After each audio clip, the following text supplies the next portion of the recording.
तर बातमी पाहूयात गुन्हेगारी विश्वामधून। नारायणगाव तालुका जुन्नर येथे भरवस्तीमध्ये असलेल्या 2 ज्वेलर्सची दुकाने फोडण्याचा प्रयत्न करण्यात आलाय। या घटनेतील 3 ते 4 चोरटे एका मारुती कारमधून आले होते।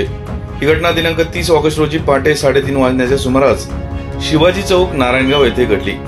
लोळगे सराफ या दुकानातून 35,000 रुपये किमतीचे चांदीचे दागिने व सोन्याच्या 2 नथा व 20 मुरण्या असा सुमारे 1 लाख रुपयांचा ऐवज अज्ञात चोरट्यांनी चोरून नेला आहे।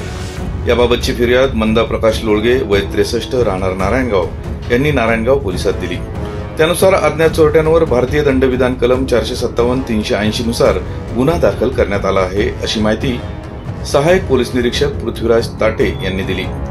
लोळगे सराफ या दुकानातील सुमारे 1 लाख रुपयाचा ऐवज अज्ञात चोरट्याने चोरून नेला, तर संजय ज्वेलर्स हे सोन्या चांदीचे दुकान जागरूक नागरिक पिंटू दिवटे यांच्या सतर्कतेमुळे अज्ञात चोरट्यांना फोडता आले नाही।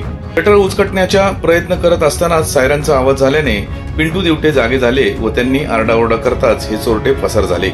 संजय ज्वेलर्सच्या शेजारीच असलेल्या विक्रांत सहकारी पतसंस्थेच्या सीसीटीव्ही फुटेजमध्ये ही घटना बंदिस्त झाली आहे। याच घटनेचा तपास पोलीस हवालदार साबळे करत आहे। याच बातमीचा आढावा घेतला आहे आमचे कार्यकारी संपादक किरण वाचगे यांनी। पाहूयात।